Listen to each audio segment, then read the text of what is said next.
Okay. So after speaking with Mizu, we're sharing a quiet moment with Ryui, I assume. Why don't we rest for a little bit? I sit on the opposite side of the bench, staring straight ahead. We remain in silence as the breeze brushes past, our hands folded neatly, almost formally, in our laps. At this moment, I'm keenly aware of the fact that something between us has drastically changed. It's not a change that I can verbalize, it's something abstract, like the friend zone has changed between us or something. Snug, but coiled. Like someone's taking the air between us and stretching it over a warm hearth. Yama. I almost jump in surprise. Huh? She pauses for a moment. The tension expands. I keep my eyes on the long column of stones. I hear a slight shifting of fabric, like Ryui's taking something out of her jacket, and then a hollow, light clunk. From my periphery, I see her push someone, or something rather, not someone, that'd be weird. I see her push something towards me, something that scratches gently against the bench. Ryui withdraws her hand and turns her head away from me without a word. Hesitantly, I reach out and pick up the object.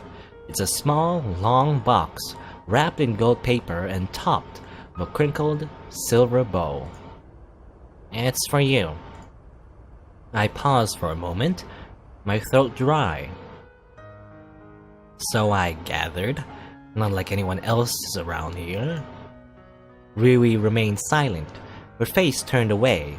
I gingerly raise the box and shake it against my ear. No sound. It's not like it'll explode or anything, baka.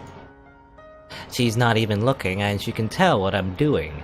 That's pretty remarkable. Well, how many fingers am I holding up? Oh, come on. Just open it. I pull the ribbon loose and whip my finger into the paper, cleanly separating the creases.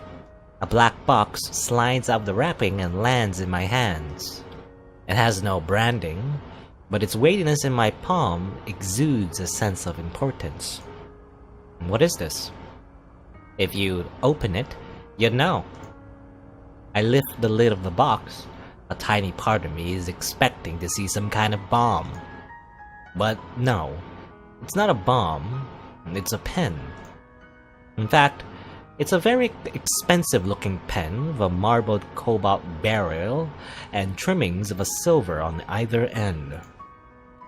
I gently pick it from its velar lining, examining it in the scarlet sunlight. It lies heavily in the creases of my fingers, almost as if it's pressing life directly into my skin. Everything about this pen just screams money, and somehow, I don't think Yahiko bought this one. I place the pen back in the case, clearing my throat. Suddenly, it's practically impossible to look at Ryui. Thanks, I try to say. Thanks for the pen. Well, thanks for everything. The words stop short in my throat. I awkwardly cough. Wow. You open it? This is pretty shiny. Do you like it? Well, yeah, it's really nice. Stupid, Yama. It's a nice pen, but it's more than that. How long has it been since I made that one dumb offhand comment in the amusement park? Embrace the future, Yama. This is an idea of technology. I'll stick with pen and paper, thanks. Are you old man? You don't even use pen and paper. I would, if I had a pen that worked, I guess. You can always, I don't know, buy one. Now why would I do that? I guess, yeah, she picked up on that line, even though I'm pretty sure Yama was joking. Has Ryu been thinking about something so insignificant all this time? My fingers shake as I press the lid over the box, mind racing too fast to track. Ryu cares. I've known about it for a long time, but do you remember something random? Something trivial? Something that really didn't matter? No one even uses pens anymore. No one with common sense, that is. I guess, yeah, in this alternate universe, alternate future, no one uses pens. And yet, she prioritized it. She invested in it. And in which case, yeah, if you're buying in a world where people don't really use pen and paper anymore, a pen is actually kind of like it's like a, what do you call it? It's an antique, you know, sort of, right? In which case, yes, it is actually pretty special. And what do you say? You know, she prioritized it. She invested in it. For whose sake? Mine? I don't even know how to properly thank her, or if I can even properly, or if I even can properly thank her. I turned to her, gripping the box tightly in my hands, grasping for words. Really? Wait. Before you say anything, I have something I want to tell you. She's still facing away from me, stubbornly keeping her eyes on the stones. I only sit in numb silence. So, I was thinking about, you know, when we argued, and I guess I realized that I don't really give you enough credit. Not out loud, at least. So, I just wanted to say thank you. I guess I've been saying it a lot recently, but, you know, you can never hear too much encouragement, right? Why? Why is she thanking me? She already complimented me in front of Mizu now.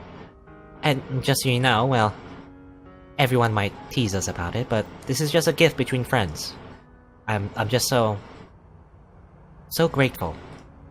It sounds cheesy, but I'm thankful that you protected me.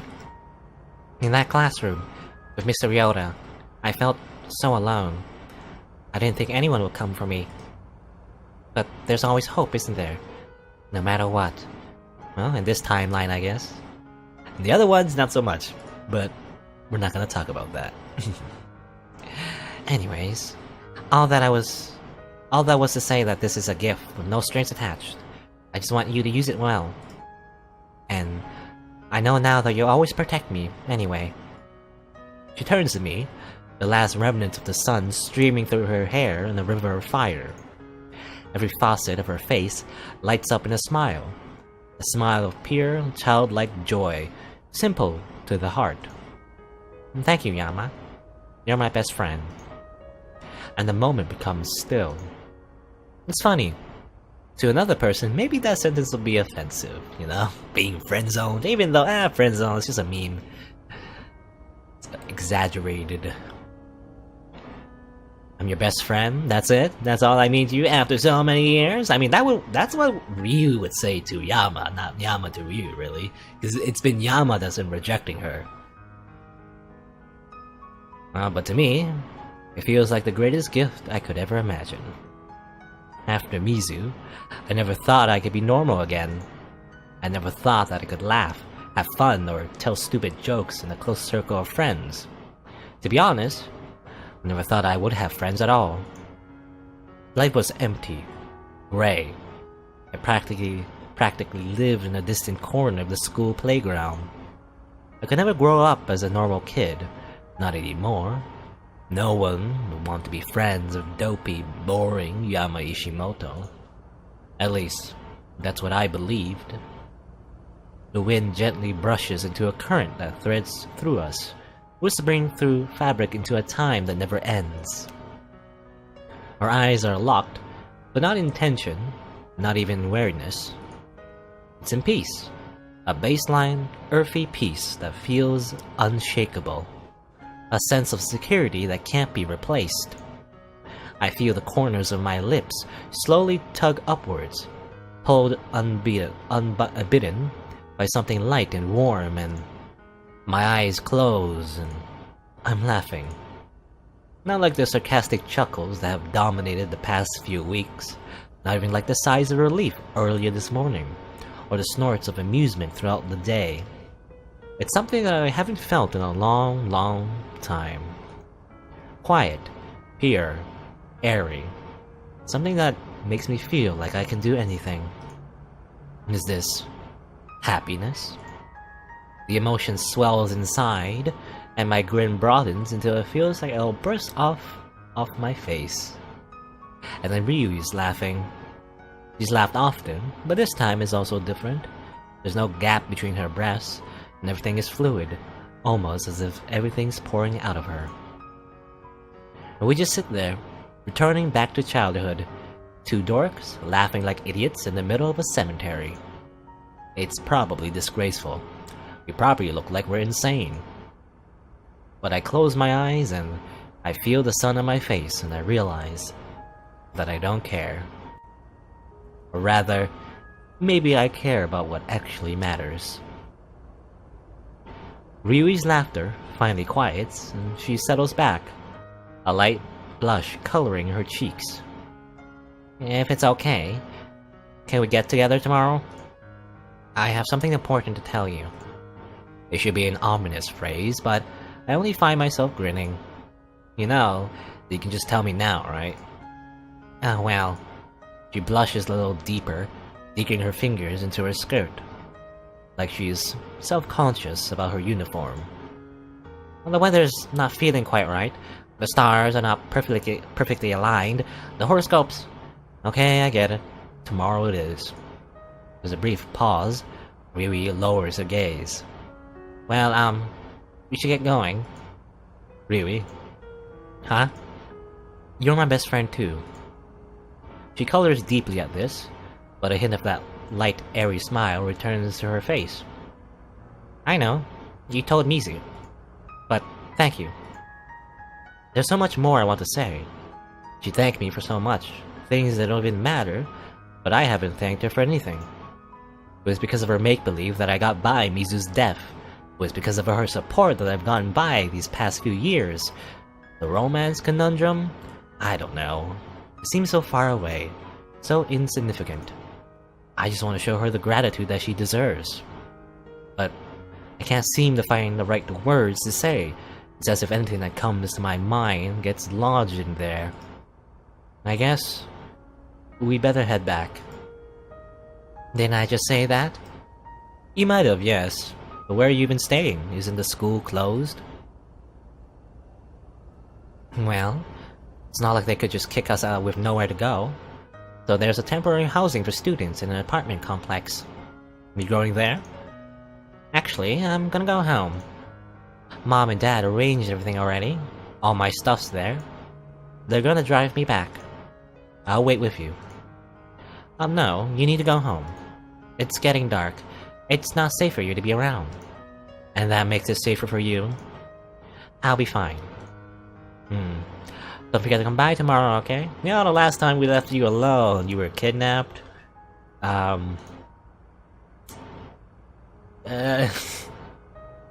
get kidnapped again, really. Anyway. I'll be there. You better. Bye. She runs over to the edge of the cemetery that lines up with the street. That eases my nerves. At the very least, she'll be in public. I head back to my own apartment, holding this novel, airy feeling as tightly as I can. The last traces of sun soak out of the sky, replaced with deep shades of cobalt. It's been a good day. I stop in front of my apartment door, reaching toward the keypad lock. Then I hear it. Faint melodies with some classical strain are bleeding through my door. Music. Coming from my apartment, the apartment that I haven't been to in 3 months. I mean, that's weird. Was there anyone else who knew our door code?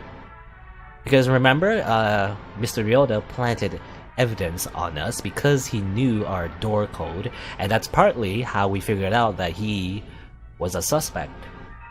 But It was only him, right? Only him and maybe Ryui, but Ryui's left.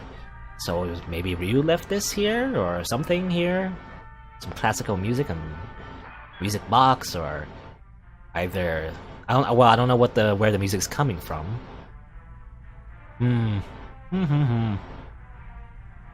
Well, the dizzy glow of ignorant happiness falls away from me all at once. I push the door open quietly, adrenaline spiking in my veins. Of course it's not over. Was I just getting complacent? I inch into my apartment as the music warbles on. Aside from the moonlight streaming through the curtains, everything is dark. I reach out to switch on the light, but nothing happens. The music swells to a crescendo. My hands grow clammy. I tighten them against my jacket. Something pricks the back of my neck. I whip around, squinting at the shadows. Nothing, but stillness. I shuffle to the kitchen, keeping my steps light as I extract a knife from the counter. My heart pulses in my throat. Someone in my apartment? Could it possibly... No, he's under custody. He has to be. Chidori will tell me if he escaped. I inch closer, tightening my shaking grip on the handle of the knife. Well, as far as I know, Mr. Ryota was working for someone, right? And that someone might be messing with us right now. And I knew it. It was you. Then, something inches into light, awash with silver. Good evening, Yama Ishimoto. Natsuki Tanaka leans against the window, arms crossed over her chest as she surveys me with a patronizing smile. It's the smug waifu. Natsuki? Why is Natsuki here? How did she get here? What is she doing? Did you miss me? My grip goes slack. The knife clatters to the floor. What are you doing here? I wonder. You can't just waltz into my apartment. I already have. Get out, or I'm calling the police. Go ahead. You believe they would listen? I fall silent at that, my head spinning too fast to track. Closing down the school, withholding information on the crime, setting up Ryota as a scarecrow immigrant. That was you? Oh dear, I could hardly take credit for such a master's work of art. No, I am just an ordinary teenage girl, beset with high school drama and college entrance exams. A sudden thrill of rage races through my veins. I lunge forward, slamming my head on hand on the glass. Look, Tanaka, I'm not in the mood for games. Oh, that's interesting. I could have sworn you were just playing one. What? Oh, are you feigning ignorance now? I speak of the RP, of course. How could you... No, I believe we've been over this part before, Yama Ishimoto. Yeah, she's quite informed. It is hardly of any importance by this point. She suddenly twists her fingers into my collar, her face dropping to a harsh, straight line. What really matters is your sheer ignorance. You should have heeded my words while you had the chance. Your words? That you should have stayed out of this. All of this. Well, I mean, we were kind of pulled into it, right? And I believe we were, Mr. Ryota's next target anyways, in which case, you know, it involves us. I can't what am I gonna do? Is lay down and die, Natsuki? I'm pretty sure that's what she was hoping, so... But then again, she isn't murdering us right now. I don't know. She releases me, shoving me back with surprising strength. I barely catch myself against the wall. Yeah, what do you want, Natsuki?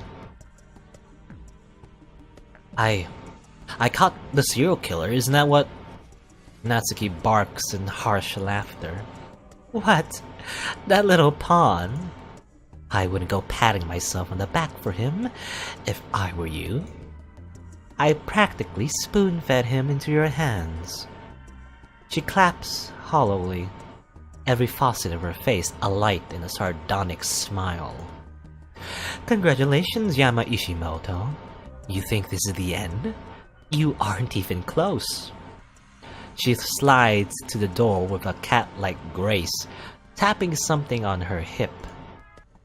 The deadly fugue cuts off abruptly. Oh, and you might want to change your key code. There's silence. Nothing but cold, deathly silence.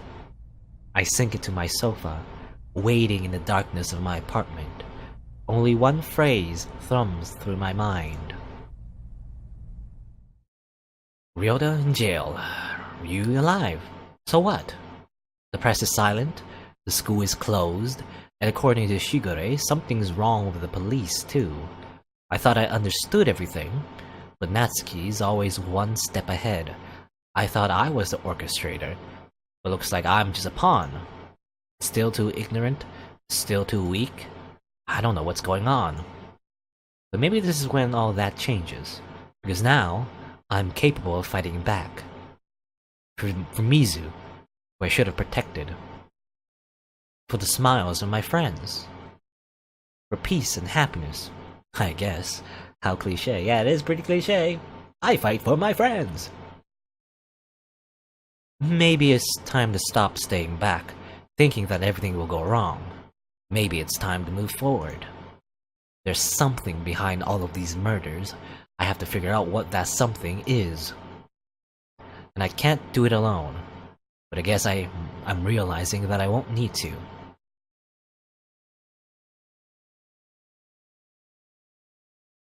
I dream of something strange. At the time, it was perfectly clear. Something so vibrant that it was almost tangible. There was smoke. Something heavy in the air. A kind of blackness filling my lungs. While I was dreaming, I understood everything. But after waking up, it felt vague. A silhouette immersed in fog. I feel like I've missed something important. Normally, I might check if Natsuki's stolen anything from my apartment. To be honest though, she doesn't seem like the thieving type. If anything, she's probably just the kind of person who relishes in the abject terror of humanity. And I did say Natsuki seemed like a villain, and I guess she sort of is.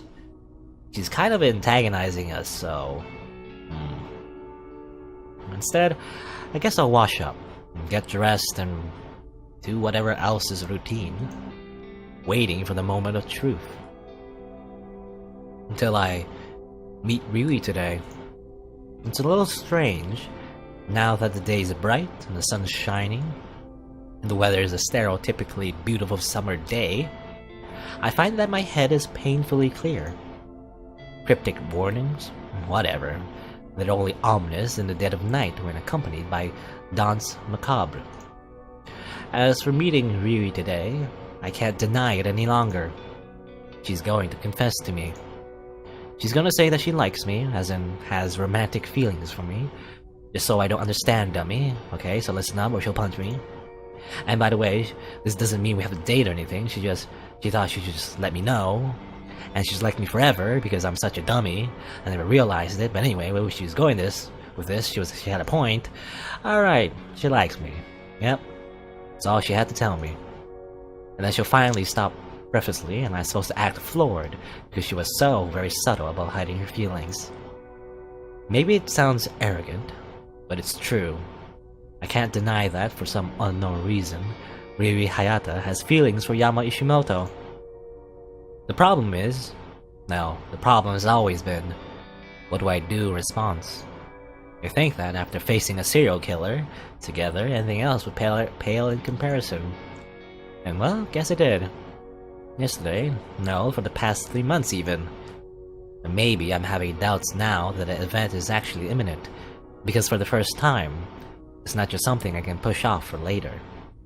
And I guess the relationship is strange, because usually it's the protagonist that's confessing to the childhood friend. Well, actually, now I think about it, a lot of animes, yeah, the childhood friend would confess to the protagonist, right? Or something like that. But I guess what's different is that, well, our main character here is not as stupid as he seems. He knows it, he's just denying it, is all. It's more so about self-denial rather than, you know, ignorance. I'm gonna have to face it today. The thing is, I know what Misaki would say, or what Akira would say. She likes you, and you need her. What's the problem? That's the problem. That's exactly the problem. Ryui doesn't deserve anything half-hearted. She doesn't deserve a guy who doesn't even know how he feels, or a guy who's using her for his own purposes.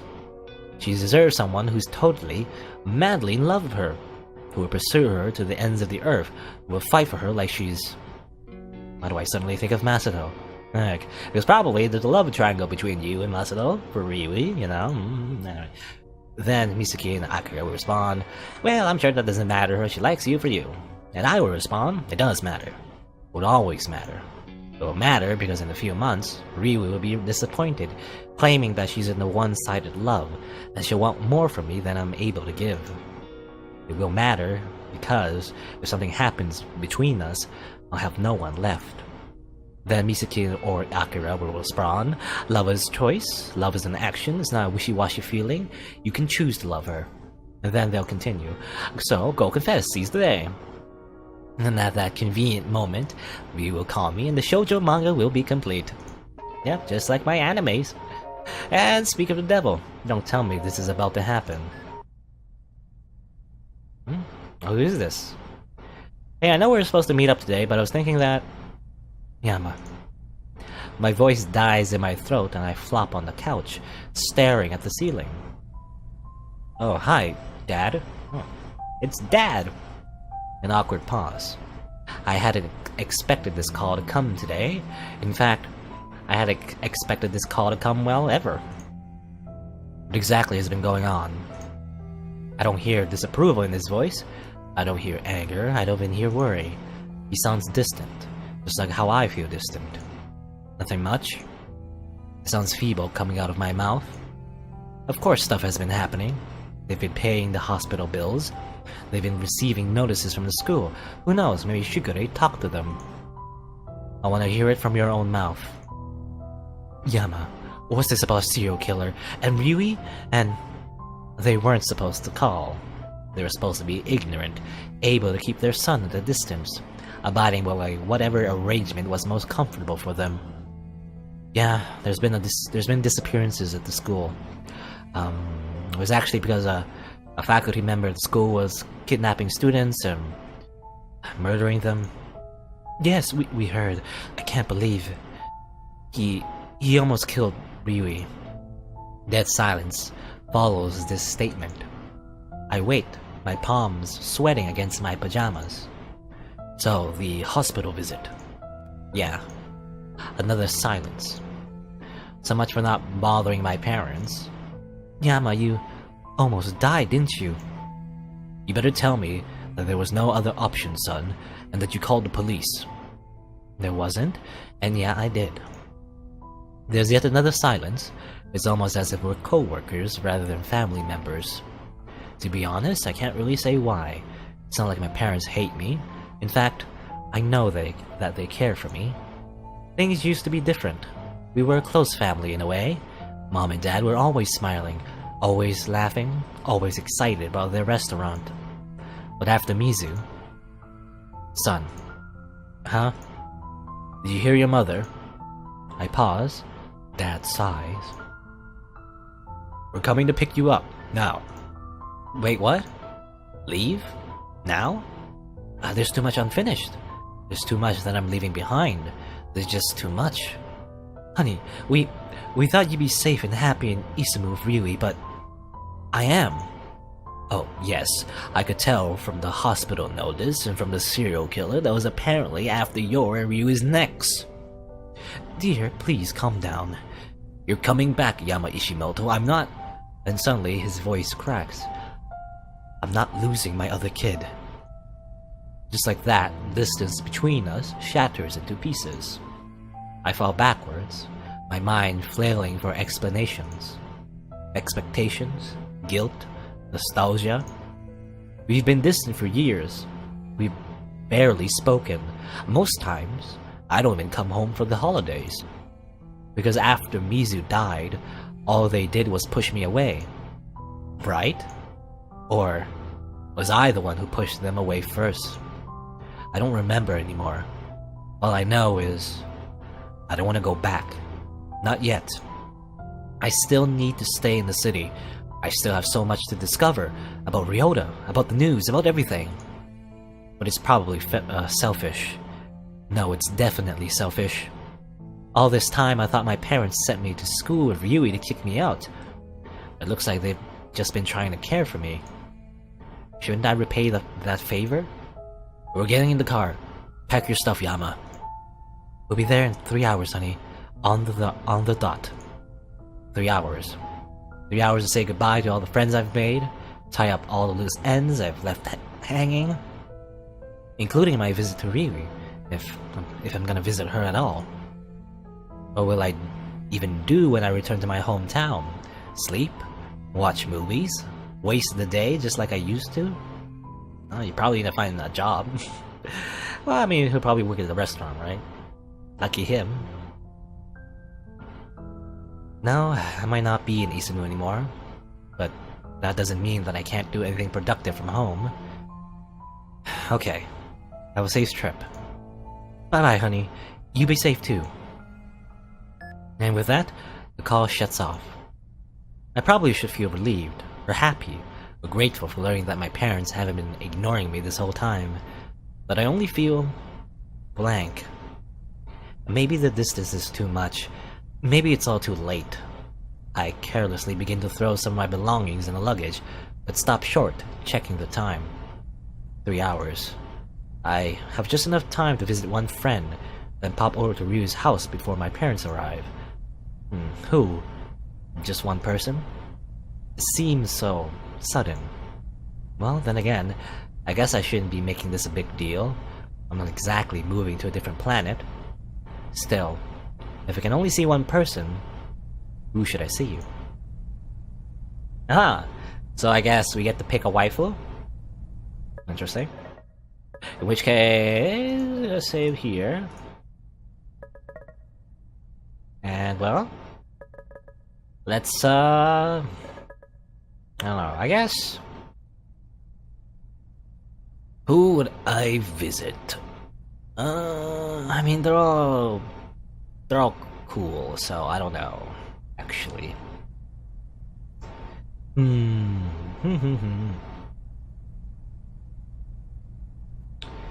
be honest, I want to learn more about Irie. It just seems...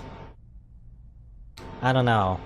We haven't learned much about her background, and we might not learn about her background. Probably kept shrouded in mystery anyway. But, seems interesting. Also, she likes video games, so that's like bonus points. So, I'm probably gonna visit Irie. I'm probably gonna do all the choices here. I assume that, yeah, Yama said you won't visit one person. But I have the power of time travel, so I can choose all of them, really. I'm gonna choose Irie. Eat some peaches with her. I don't know. Well, I've never actually used this number since I got it at the amusement park. But now's a good time as any. Time to say farewell to Irie. The dial tone suddenly stops. Did the call disconnect? Hello? Yama. Or maybe Irie just picked up the phone and didn't say anything. Sorry, this is kind of a sudden. But do you have a few moments to spare? Yes. Can we meet up for a second? That's not very much time. I mean, can we meet up for maybe half an hour? Oh. Where? I can come to the temporary housing. Yes. Wait, on second thought, That might not be wise if there's students all over the place. Students who still hate Irie's guts. Well, how about rooftop? No, school's closed. Is there anywhere else where we could have a decent discussion? Yeah, of course. You know the river by school? Yes. Can you meet me there? Yes. See you in a few minutes. I am hanging up. Like a robot as usual. Right. Time to head to the river. I leave my luggage in my apartment and head outside, slipping Ryui's pen into my pocket. The day is beautiful and bright, sending waves of sparkles skittering across the surface of the Rainbow River. If I hadn't almost drowned in it twice, I might actually appreciate its beauty. As it is, I can barely bring myself to approach a bench that's a good distance from the river's edge. Yeah, it's kind of unlucky that we have to meet here. Presently, I notice Irie coming down the path, a peach held securely in her hands. Nom nom nom. She sits beside me, staring emptily at the river as she bites into her snack. Morning. It's afternoon. Afternoon, then. Yes, it is. A moment of silence passes. Eventually, I decide to just spit my news out. I'm leaving. But you just got here. I mean, I'm leaving Isumu. I'm moving back to my hometown. Moving? Yeah, basically. My parents don't think that it's safe for me to be here, so they want me to come back. Why? Well, you know, the whole serial killer thing. They weren't too happy to hear about it. Irie's expression doesn't budge, but her peach lies forgotten in her hand. You don't want to go back? No, I don't. I feel like, after years of stumbling around in the dark, I finally found something that I'm supposed to do, and now, what, I have to move away? All the heroes have to. For the training montage. Oh yeah, well, she likes video games. Also, she likes anime, so that's double the points. Double bonus points. I snicker at this despite my dark mood. Sorry to break it to you, but I'm not a hero. The only reason I even came to Isumu is because Ryu's family had to move up here. What do you mean?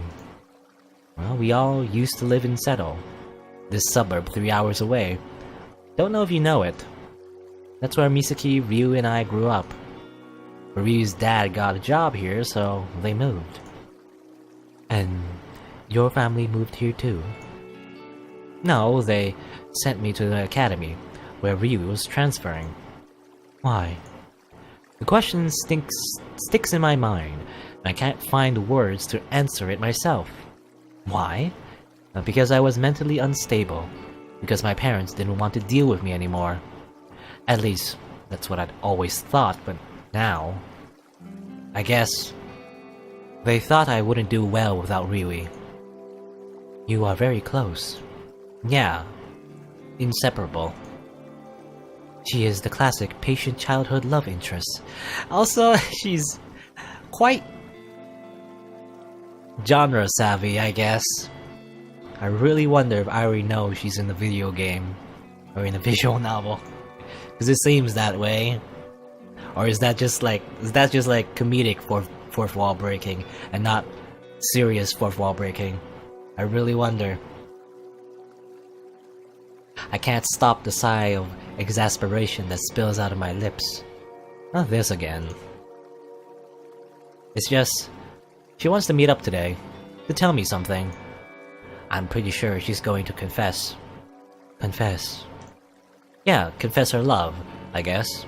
Wow, that's weird to say out loud. That is weird. I know, I just said that. No, the patient childhood love interest is acting outside of parameters. That is what is weird. Sorry? Irie tilts her head quietly, a thoughtful look in her eyes. She is not supposed to confess. She must hold in her feelings forever. She must never bring it up. What defines her is her unrequited love. Did you set any flags which would change her behavior? Okay, she's Yeah, you could just, I guess you could just chalk it up to Irie also be a visual novel fan as well. You know, instead of her like literally breaking the fourth wall right now. It's a very odd explanation, with Irie's being very earnest. Maybe this is her way of trying to help me. I took her to the cemetery. I expect Irie to be horrified by this, but she only nods in understanding. Who are you visiting? Interesting. I guess that taking events at face value has its advantages. It's kind of a long story, I guess. But seems like it helped her feel special, somehow. I see. She sinks back into the bench, staring aimlessly at the river. For a second, I think that her mind has drifted away. Until she suddenly snaps to attention, eyes narrowed in determination. You must meet her today, at all costs. What? Why? I shall guess what you are currently thinking. You are not certain of your feelings. You believe that you cannot reflect Ryu's love for you. You believe that changing your current relationship will only result in difficulties and an eventual shattering of your friendship. You believe that you are selfish for wanting to maintain the current state of affairs. But neither do you wish to hurt Ryui. In fact, a part of you wonders whether Ryui's feelings for you are genuine, or simply a natural reaction of spending a large amount of time together. Because those very feelings are what you hold. Well, yeah, actually, she's exactly right, 100%. That's kind of terrifying. So, what do you think I should do? Nom nom. Ah, right, you said I should meet her today, at all costs. Nom nom. But what should I say? How should I respond? Whatever is truest. What exactly does that mean? Do not speak like someone else. You are not real Lamprey. You're not Susumu Kuromochi. You are Yama. Just Yama. So you must speak with her today. So basically, she's just telling me just to be myself. It's vague, but pretty comforting, surprisingly. Okay. Thanks, Irie. Irie suddenly resumes munching at her peach, her eyes drifting far to the river. Nom nom nom. When you come back, you must fight. Fight what? Fight what? Really? Crime? The media? For the truth? Either way, I guess it doesn't matter. Well, I'm not coming back. Not permanently. Irie's peach stops an inch before her lips. Not coming back? I doubt my parents will let me come back alone, and it's not like they can just leave the restaurant either. Irie trails off at this, looking unusually disheartened. Oh, I see. This abrupt display of emotion kindles guilt inside of me. I promptly search for something that will ease her mind. But I'm gonna visit, and you know, there's email and text messaging and phone calls. Irie says nothing. I can't even begin to guess what's going on in her mind. Maybe, in some way, she'll miss me? It's an unusual thought. All I've done the past 2 weeks is tease her and get her into trouble. Either way, I'm glad that she's now part of our friend group. If the RP yesterday was anything to go by, Ryui will make sure that she's no longer isolated. Ryui's always been really good at that.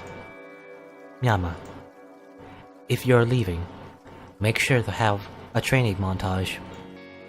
Although her tone is somber, I get the sudden urge to ruffle her hair. Pat pat pat. I settle for a smile. But there's no nearby obscure villages in the mountains. Climbing mountains is also good training. Me? Yeah, no.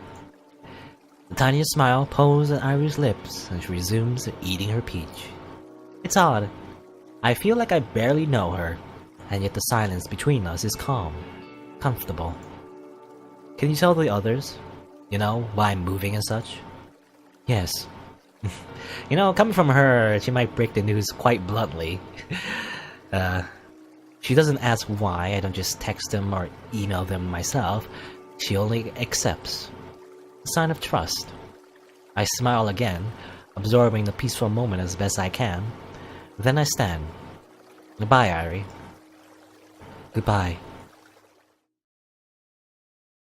I walk away, heading to the train station. Irie stays on the bench, munching quietly at her peach.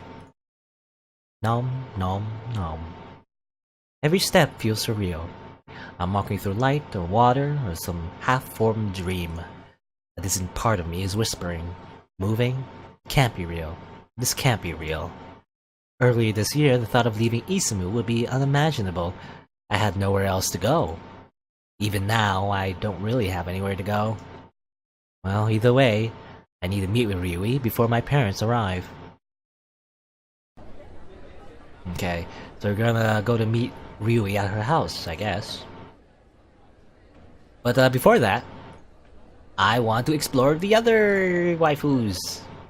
Aha! The power of time travel. Or saving and loading, rather. It's kind of like time travel, when you think about it. Anyway, yeah, let's just do it in order. Let's meet with Akira next. The other unrequited love, I'm pretty sure. At a time like this, spending time with a positive spirit sounds like heaven.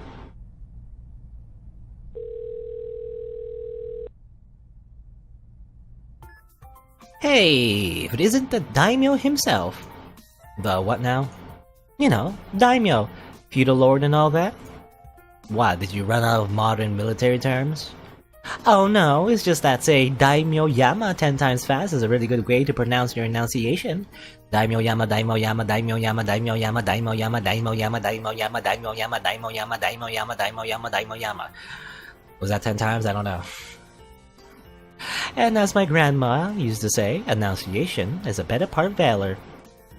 I used to be called someone good at articulation and enunciation, but when I actually, as it turns out, when I read a lot of stuff aloud and listen to my own recording, I'm not so great at enunciation. At least nowadays anyway. I don't know, maybe I got worse.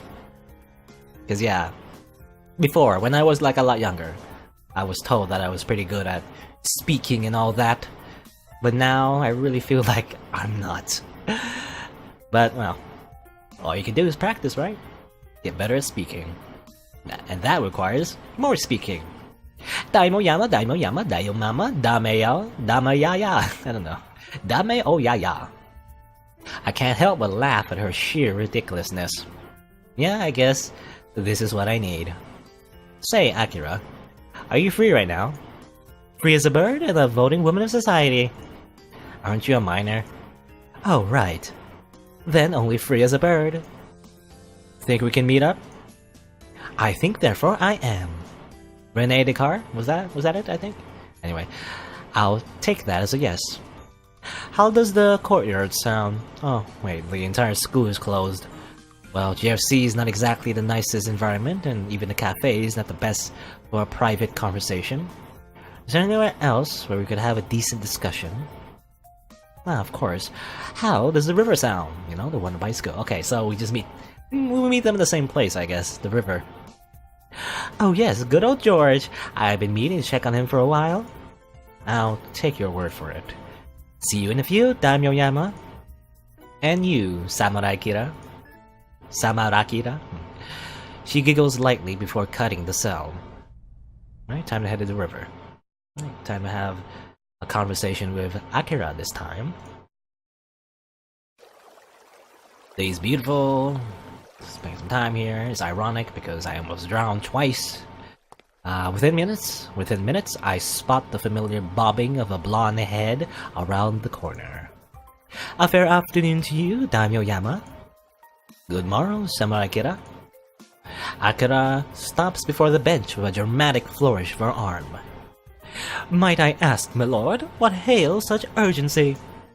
You can sit down, you know. Despite my words, she remains standing at a distance, almost as if I'm carrying some contagious disease. I am but a humble samurai, Daimyo Yama. Sit next to a lord of your rank would be preposterous. So it would, if we were actually in medieval Japan, but we're not. On the contrary, our position within the time-space continuum is all but relative, limited solely by human constructs. And within those constructs, we're not in medieval Japan. Whoop, you're about as fun as watching grass grow on the assembly line, Daimoyama. Yeah, I'm told that I'm the life of the party. She giggles at this, finally sitting on the bench, but on the opposite side. The distance suddenly brings to mind yesterday's conversation with Ryui. I clear my throat, fixing my eyes on a churning river. So I'm moving. Oh, where to? I hear that North High has some tragically stupid students, but a great view of the ocean. And also that Hikarizaka High is really sweet at first, but eventually tears you apart with utter misery and despair. And apparently, Afterlife High is really out of this world. What are you talking about? Well, you know, lots of people are pretty mad about the academy closing. It happened so close to university entrance exams. Well, I'm not moving to another school, Akira. I'm moving out of Izumo. I'm not sure what I was expecting from Akira. Maybe a laugh? Maybe an exaggerated jump? Maybe some kind of pun or joke? Whatever I was expecting, it certainly wasn't complete silence with an unnervingly blank expression. A long moment passes, and Akira is still sitting on her side of the bench, hands pressed into her knees. She doesn't move, she doesn't say a word. Concerned, I reach over to shake her shoulder. Akira, is something... And suddenly she brings up her arm, pushing my hand to the side. She stands, still blank-faced. You're... moving away? Yeah, back to my hometown. Settle? 3 hours away? Huh? Yeah, how do you... Oh, right, Ryui. I see. The moment stretches thin between us. I feel like silence is being forcibly shoved down my throat. Akira? Of course. Of course you're moving away. Bewildered, I only stare like some useless idiot as Akira's shoulders begin to shake. Oh, Daimoyama, whatever shall we do? You haven't confessed your true love yet. Her trembling words belie her plastered smile. It's jarring to see the impenetrable Akira buffeted like a leaf in the wind. Why? Why would she be so upset? I'm moving 3 hours away, I'm not dying. Oh, Daimoyama, don't you know that moving away before confessing your feelings is a bad idea? I don't want to worry about my feelings. I don't want to worry about feelings. Ryo and I are good friends right now, and that's all I need to be concerned with. But if you realize something later, you might never get closure. The internet exists. I'm sure I'll live. My words are harshly blunt. I'm not trying to hurt Akira, I just don't know what to say. I'm sorry? Are you okay? Is something wrong? They all seem awkward, trite. She appears genuinely distraught. Unlike with Ryui, I have no clue what to do. Well, didn't I say before that the main character isn't as dense as he usually is in other games, in other like romance visual novels? Well, I guess in this situation, he is stupid. So, all I can be is honest. That's all that's left. Surprisingly, Akira matches me. She straightens, her eyes flaring with determination. No. Oh? You're supposed to see Ryu today, aren't you?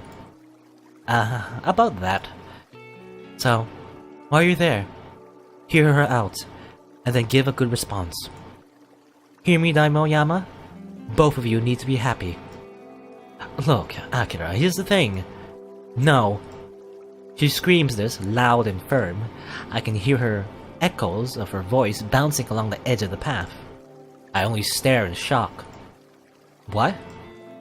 I'm not listening to what you have to say, Daimoyama. There's no way you would. Ryu Hayata's your one true love. Only Ryui. Can you stop saying that? I'm telling you. Don't. Don't say you have another girl in your heart. Don't say that she's... Akira trails off, her cheeks flaring a bright red. What has possessed her today? Look, can you just let me explain myself? Daimoyama. Let me try to understand what you're currently thinking. I'm pretty sure I could do that myself, if you know, let me talk. No, I can't let you speak. I feel a little flare of irritation, but I shut my mouth. Even though I don't understand why Akira is acting this way, she cares deeply for Yui. He probably has a good reason. I bet that you don't really know how you feel towards Ryui. You're probably scared, right? Scared that you can't return her love, and your relationship changes? Well, you just might end up losing everything. So instead, you pretend like nothing's happening, like you don't have any feelings, because you want to keep the status quo. Or maybe you don't have feelings, but you know that you could have them. They just need some encouragement. And you're not giving them that encouragement? Isn't it because you're scared? Isn't it because you wonder if Yui really does like you, or if she just thinks that she does, because the two you happen to spend a lot of time together? Just like you. But just like you. Every word she says hits the nail on the head. I stare wordlessly at her. Yeah, the same kind of lecture we're getting from Irie as well. Please, Daimoyama, go to her. Even if you don't know what to do, just listen to her. Don't worry about what to say. I think that if you two talk about it honestly, and if you really try to understand, everything will work out. Just be honest, okay? Okay. To be honest, I still don't get this girl, but I want to honor her conviction. After all, she's Ryu's other best friend. This conversation will likely affect her just as much as it affects me. I guess I should stop being a coward, huh, Daimoyama? What? To be honest, I also have something to say. I'm listening. She shuffles a moment, lacing her fingers behind her back. You see? She pauses, her grip tightens. The thing is... Another pause. She takes a deep breath. I've always... And yet another pause. Suddenly, she flings her arms upward, pointing a finger just millimeters away from my nose.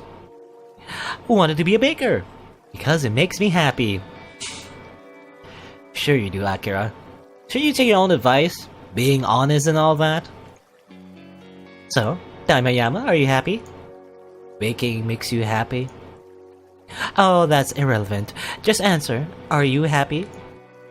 Sure, I guess. No.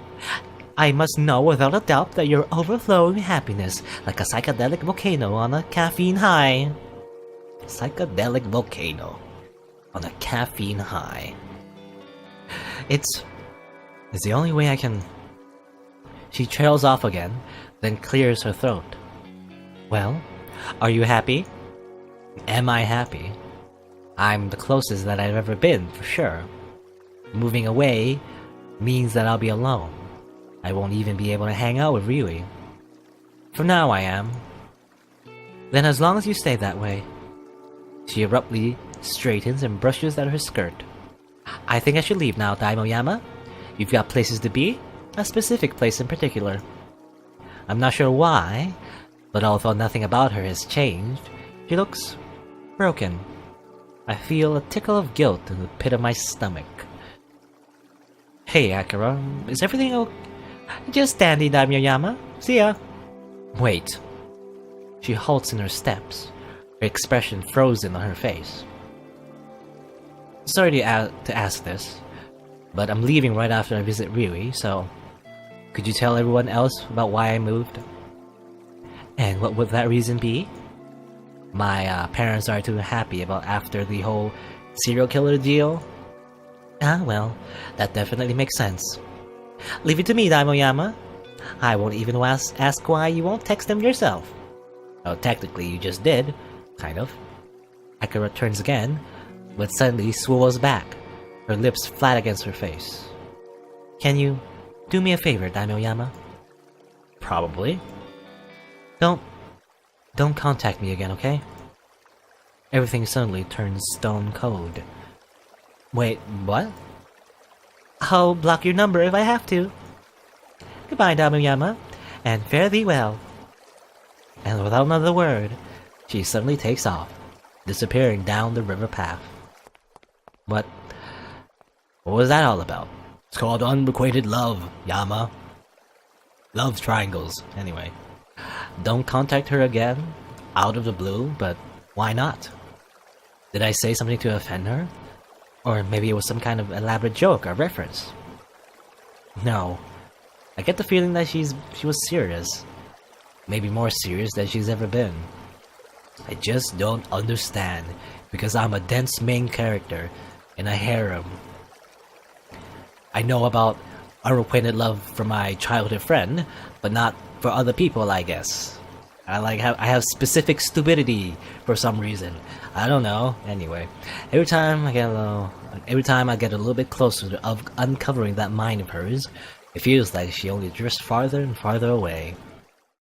Oh well. I guess moping about it won't do any good. Okay. And then I go back to the train station. But then I warp back in time. Back here again. In time to choose another waifu to spend our time with, basically.